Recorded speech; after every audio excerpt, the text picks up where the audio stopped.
चेतना की शिखर यात्रा पंडित श्री राम शर्मा आचार्य। एक असमाप्त जीवनी भाग 1। भारत भाग्य विधाता। 20वीं शताब्दी या पिछले 100 साल भारतीय समाज ही नहीं विश्व इतिहास में भी उथल पुथल और गहन परिवर्तन के साल रहे हैं। सन 1905 में बंगाल विभाजन से देश भर में जो प्रतिक्रिया हुई और बाद के वर्षों में जिस तरह राष्ट्रीय चेतना जागी, उसकी परिणति 42 वर्ष बाद भारत को स्वतंत्रता मिलने के रूप में दिखाई दी। रंगभंग की घटना एक निमित्त मात्र थी।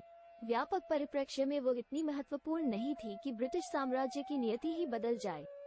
6 साल बाद विभाजन होना था, लेकिन उस निमित्त ने राष्ट्र को जगा दिया।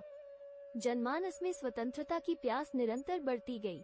बंगाल के विभाजन ने मां भारती को लाखों करोड़ों संतानों को अपना बोध कराया। ये सक्रिय होते गए और रॉलेट एक्ट का विरोध, जलियांवाला बाग असहयोग आंदोलन, सविनय अवज्ञा और सत्याग्रह आंदोलन से लेकर साइमन कमीशन बहिष्कार और भारत छोड़ो आंदोलन जैसे से गुजरते हुए 15 अगस्त 1940 तक पहुँचे। कितने ही आरोह और अवरोधों से होते हुए राष्ट्र की चेतना जिस शिखर पर पहुंची, उसकी अनुभूति भारतीय को गौर से अभिभूत कर देती है। 40 के दशक में मिली स्वाधीनता सिर्फ भारत के लिए ही नहीं, पूरे विश्व समाज के लिए, समूची मनुष्य जाति के लिए नई संभावनाओं के द्वार खोलती हुई आई थी। जिन दिनों यहाँ स्वतंत्रता आंदोलन लड़ा जा रहा था, उन दिनों दूसरे देशों में भी भारी उथल पुथल हो रही थी। सतही तौर पर देखने से उन संदर्भों में भारत की स्वाधीनता का विशेष महत्व प्रतीत नहीं होता। यह उपलब्धि, विजय या घटना, रोमी क्रांति, चीन में गणतंत्र की स्थापना और राज आने, आयरलैंड के स्वतंत्र होने या इजराइल के उदय जैसा ही एक अध्याय है। इतिहास के हजारों पृष्ठों में कुछ गिने चुने पन्ने हैं जो हिमालय से समुद्र फैले भूभाग की घटनाओं को सहज प्रवाह में अपने भीतर समेटे हुए हैं। सतही तौर पर तो भारत की स्वतंत्रता और भी सामान्य घटना थी। उस दृष्टि से देखने वालों के लिए यह उपलब्धि राष्ट्र के अपने पुरुषार्थ, पराक्रम के बल पर नहीं, वैश्विक परिस्थितियों के दबाव से अनायास ही मिली मानी जाती है। दूसरे महायुद्ध में ब्रिटेन जर्जर हो गया था, वो भारत पर शासन करने में अक्षम हो चला था। वहाँ की आर्थिक, राजनैतिक और सामाजिक स्थिति इस योग्य नहीं थी कि भारत जैसे उपनिवेश पर शासन कर सके। अपनी विवशताओं और दबावों के चलते ब्रिटेन ने मजबूरी में भारत को स्वतंत्रता दी। वो अक्षम नहीं हो रहा होता या वहाँ के शासकों में इतिहास विवेक नहीं आता, तो भारत बाद के वर्षों तक संभव है अभी तक पराधीन ही रहता। क्योंकि आंदोलनों, प्रदर्शनों और धरनों के सिवा यहाँ की जनता ने कोई जुझारूपन नहीं दिखाया था। लड़ झगड़कर या संघर्ष की राह पर चलते हुए स्वतंत्रता अर्जित करना न तो यहाँ के स्वभाव में था और न ही सामर्थ्य के भीतर। निश्चित ही स्वतंत्रता या क्रांतिकारी परिवर्तनों के लिए कीमत चुकाना पड़ती है। संयुक्त राज्य अमेरिका को अपनी स्वतंत्रता के लिए 1 वर्ष तक 1000 वर्ग मील क्षेत्र में अंग्रेजों से सतत संघर्ष करना पड़ा। 5 वर्ष तक इस युद्ध की तैयारियां हुई और युद्ध में सभी वर्ग के लोगों ने हिस्सा लिया। किसानों ने खेती के काम आने वाले औजार गलाकर हथियार बनाए। स्वतंत्रता के पुत्र नामक संस्था में उनके साथ मजदूर, गुलाम, पादरी, वकील और सरकारी कर्मचारी भी शामिल हुए। लोकतंत्र की स्थापना के लिए 18वीं शताब्दी में फ्रांस के लोगों ने 7 साल तक विभिन्न मोर्चों पर लड़ाइयाँ लड़ी। आर्थिक, प्रशासनिक, राजनैतिक और सामाजिक टकरावों में आसपास के देशों ने भी अवरोध उत्पन्न किए और संघर्ष को पेचीदा बनाया।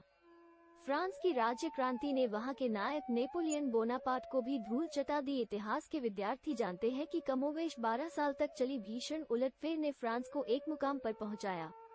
उस सतत संघर्ष ने वहां समानता, स्वतंत्रता और बंधुत्व के मंत्र को संभव करने योग्य दिशा दी।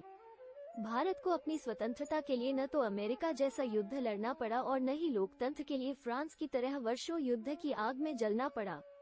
इन देशों ने जिस राज्य या प्रभु देश के विरुद्ध युद्ध छेड़ा था, वो ब्रिटेन ही था।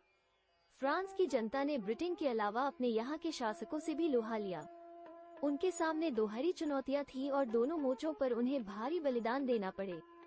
सन 1991 में चीनी राज्य क्रांति और वर्षों की उथल पुथल के बाद जनवादी सरकार की स्थापना, रूसी क्रांति और जापान में राष्ट्रवाद के उदय जैसे अध्याय भी वहां के लोगों ने अपने रक्त से लिखे। हजारों लाखों लोगों ने इन परिवर्तनों के लिए अपना उत्सर्ग किया होगा।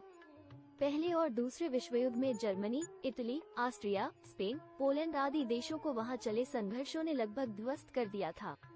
उस ध्वंस को झेलने और वापस उठ खड़े होने में इन देशों को जैसे कठिन प्रयत्न और संघर्ष करने पड़े, उनकी तुलना में भारतीय जनता ने कुछ खास बलिदान नहीं किए।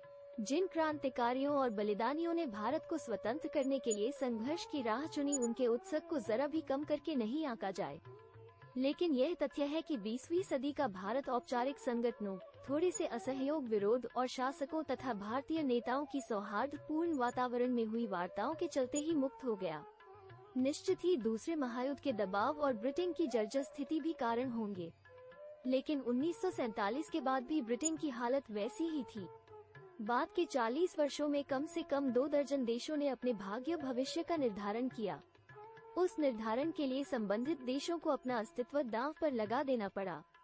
साधारण प्रयत्नों या आंदोलनों, प्रदर्शनों, धरनों, बहिष्कार जैसे कोमल संघर्ष से ही भारत को स्वतंत्रता क्यों मिल गई? यहाँ के नागरिकों को दूसरे देशों की तरह उत्सव क्यों नहीं करने पड़े? प्रत्यक्ष घटनाओं के आधार पर मूल्यांकन करने वाले समीक्षकों को यह कहने की छूट है कि विश्व की बदली हुई परिस्थितियों और अंतर्राष्ट्रीय दबावों के चलते यह देश अनायास ही स्वतंत्र हो गया। अंतर्दृष्टि रखने वाले सूक्ष्म जगत में होने वाली हलचलों को अपनी शुद्ध और सिद्ध चेतना से समझने की क्षमता रखने वाले सिद्ध जनों की दृष्टि कुछ और ही देखती है। उनके अनुसार भारत की स्वतंत्रता एक दैवी योजना का भाग है। उस योजना के अनुसार विश्व को अध्यात्म युग में प्रवेश करना है।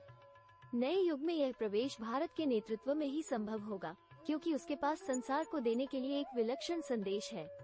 वो मनुष्य जाति को नई दिशा देने की सामर्थ्य रखता है।